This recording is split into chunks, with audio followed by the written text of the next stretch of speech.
నమస్తే అండి, welcome to Suvarna media. నెల్లూరులో జరిగే వినాయక చవితి ఉత్సవాల్లో భాగంగా ఒక్కొక్క సెంటర్లో వివిధ రకాల ఆకృతుల్లో వినాయకుడిని అయితే పెట్టున్నారండి. ఎవరికి తగ్గట్టు వాళ్ళ క్రియేటివిటీని ఉపయోగించి డిఫరెంట్ స్టైల్స్లో వినాయకులను పెట్టున్నారు. సో ఆ విశేషాలేంటో మనం కూడా చూద్దాం. మనం ప్రస్తుతం మైపాడు గేటు శ్రీనివాస్ నగర్ 6వ వీధిలో ఉన్నామండి. ఇక్కడ చూసుకుంటే బొంబాయి స్టైల్లో గణపయ్యను వీళ్ళు పెట్టున్నారు. సో దీనికి ప్రత్యేకత ఏంటంటే కాగితాలను డబ్బుల్ని ఉపయోగించి మాలలాగా వేస్తున్నారు. అలాగే కాయిన్స్తో కూడా మాలను రెడీ చేస్తున్నారు.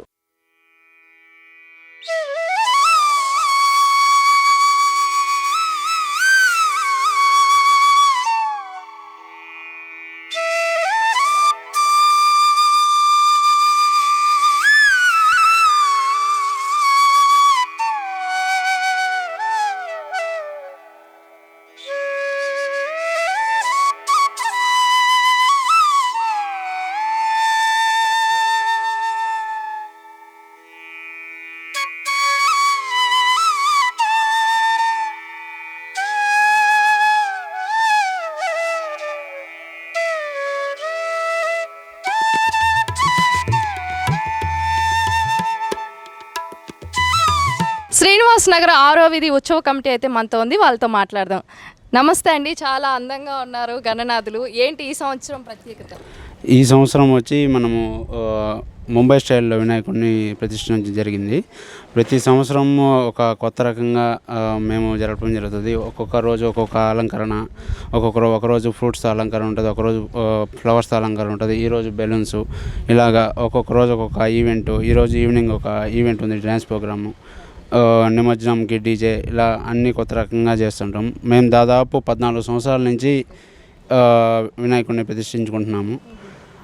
భగవంతుడి దయ వల్ల అందరికీ మంచి జరుగుతుంది, అందరూ బాగున్నారు.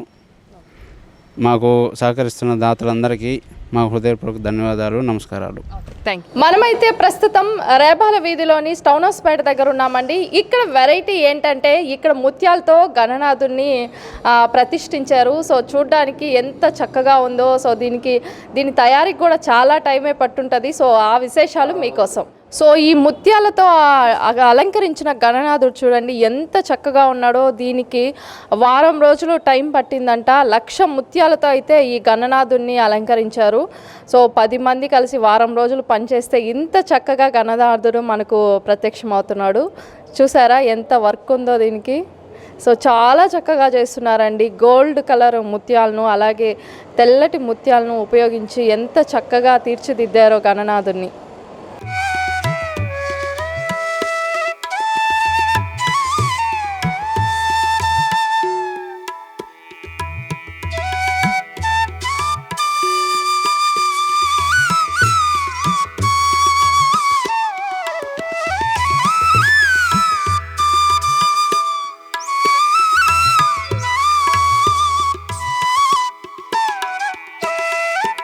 నమస్తే అమ్మా, ఎలా ఉంది ఇలా ముత్యాలతో వినాయకుడిని చూస్తుంటే? చాలా అందంగా ఉంది, చాలా బాగుంది. చాలా ఖర్చు పెట్టి కూడా చేశారంట వాళ్ళు. అందుకని అందరూ చెప్తా ఉన్నారు బాగుందని. దాన్ని చూసేందుకోసరంగా మేము ఇక్కడికి వచ్చాము. వచ్చి బొమ్మను చూసి మేము ఆనందించి దానికి చాలా సంతోషంగా కూడా ఉంది. అక్కడికి వచ్చి బొమ్మను చూసినందుకు గాను బాగుంది. అంత అందంగా తయారు చేసినందుకు వాళ్ళకి ధన్యవాదాలు. చాలా కష్టపడి చేశారు కదా, చేసినందుకు చాలా ధన్యవాదాలు కూడా వాళ్ళకి. అందువల్ల అందరు చెప్పారు కాబట్టి చూసిపోదాంలే అని చెప్పి చూడటానికోసరంగా అవతల 3వ వీధిలో అవతల నుంచి వచ్చాము చూసేదానికి. రామలింగాపురంలో ఏర్పాటు చేసిన గణనాథుడి దగ్గరికి అయితే వచ్చేసాము. ఇక్కడ స్పెషల్ ఏంటంటే రాముడు విల్లుని ఎక్కుపట్టే మోడల్లో అయితే గణనాథుడిని వీళ్ళు ప్రతిష్ఠించున్నారు. సో ఒకసారి ఆ విశేషాలు మీకోసం.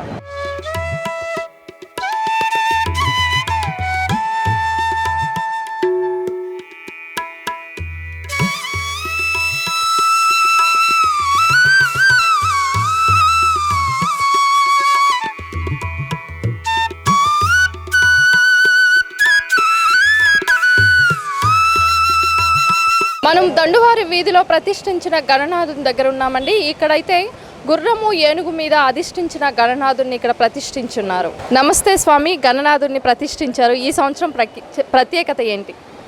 ఈ సంవత్సరం ప్రత్యేకత అంటే గజేంద్రుడి మీద స్వామి కూర్చొని గుర్రం తీసుకొని పగ్గం పట్టుకొని తీసుకొని వెళ్తూ ఉంటారు. ఆయన యొక్క ప్రత్యేకత ఏంటంటే భక్తి లోకాలకు వెళుతూ అలా వెళ్తూ ఉన్నారు. స్వర్గలోకంకి కైలాసానికి వెళ్తూ వచ్చారు. అది దీని యొక్క ప్రత్యేకత. విగ్రహం యొక్క ప్రత్యేకత ఏంటంటే వస్త్రము, ఆ యొక్క చూపు, స్వామివారి చూపు కానీ అన్నీ చాలా ప్రత్యేకంగా ఉన్నాయి. ప్రతి సంవత్సరం ఇక్కడే ప్రతి సంవత్సరం ఏర్పాటు చేస్తూ వివిధ రకాలతో వివిధ వాహనాలతో చేస్తూ ఉంటారు. ఎన్ని రోజుల పాటు చేస్తారు? 5 రోజులు. రేపు నిమజ్జనం జరుగుతుంది. ఓకే.